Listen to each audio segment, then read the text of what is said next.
महाराज तो योग की शिक्षा दे के चले गए। अब मीरा भक्ति की तरफ झुक गई, लेकिन शस्त्र शिक्षा दी जाने लगी। उनका जो छोटा भाई जयमल है, ये राव दूधा जी के 5 पुत्र हुए। इसमें सबसे बड़े ब्रह्मदेव जी थे, उन्हीं का ये बेटा है जयमल। ये मीरा से छोटा है। मीरा के पिताजी रतन सिंह जी है, ये चौथे नंबर के पुत्र है रतन सिंह जी। तो ये जयमल छोटा है लेकिन बहुत तेज है। तो आपस में बात करते हैं कि किस तरह से तलवार चलानी चाहिए। तो जयमल छोटा होने पर भी सिखाता है अपनी बहन मीरा को, ये ऐसे पकड़ो, मूठ को कैसे पकड़ना है, तलवार को कैसे चलाना है। फिर इनकी ये बातें होती है कि मैं तो बड़ा होकर के और बहुत वीरता के स्वप्न देखता हूँ।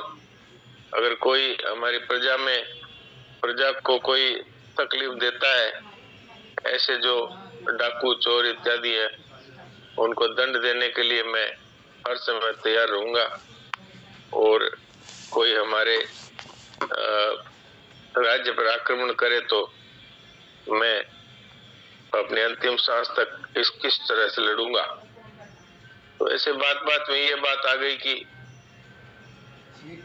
ये युद्ध होते ही क्यों है। तो बोला युद्ध तो लोग एक राजा से दूसरे राजा की जमीन छीनने के लिए करते हैं। तो बातों में ये बात भी आई कि अत्याचारियों को मारने के लिए भगवान आते हैं। तो मीरा कह उठती है कि चलो अच्छा है, अत्याचारियों के कारण भगवान आएंगे तो कितना अच्छा होगा। इस बात पर जयमल कहता है कि क्या आप अत्याचारियों का समर्थन कर रही है? कि नहीं, मैं तो ये कह रही हूँ कि उनके कारण से भगवान धरती पर आते हैं तो हम सबको लाभ मिल जाता है उसका। इस तरह से कुछ बातें उनकी हुई। अब मीराबाई के जीवन में भगवान के लीला की अनुभूति होती है, उसके बारे में अब बात आ रही है।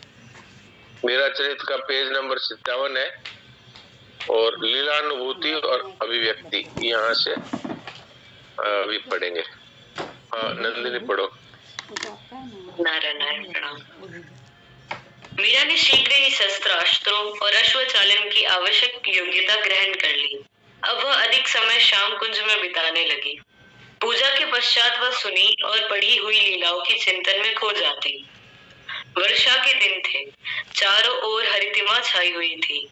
ऊपर गगन में मेघों की धक्का मुक्की से उनका हृदय रस बरस करके धरा को सिक्त कर रहा था। आंखें मूंदे हुए मीरा गिरधर के सन्मुख बैठी है।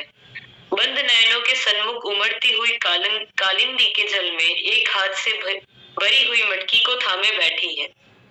काले जल में श्याम सुंदर की परछाई देखकर वह पलक झपकाना भूल गई। यह रूप, ये कारे कजरारे दीर्घ दृक, मटकी हाथ से छूट गई और उसके साथ वह भी न जाने कैसे जल में जा गिरी। उसे लगा कोई जल में कूद गया है और 2 सशक्त बाहुओं ने उसे जल से ऊपर उठा लिया। वह देह, गंध, वह स्पर्श, किंतु कौन है यह उपकारी? उसने साहस कर नेत्र उघाड़े। यह तो उसी प्रतिबिंब का बिंब है।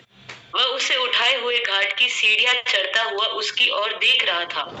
उसे सचेत हुए देख वह अकारण उपकारी मुस्कुरा दिया धीरे से। वह यह निर्णय नहीं कर पाई कि कौन अधिक मारक है, दृष्टि या मुस्कान।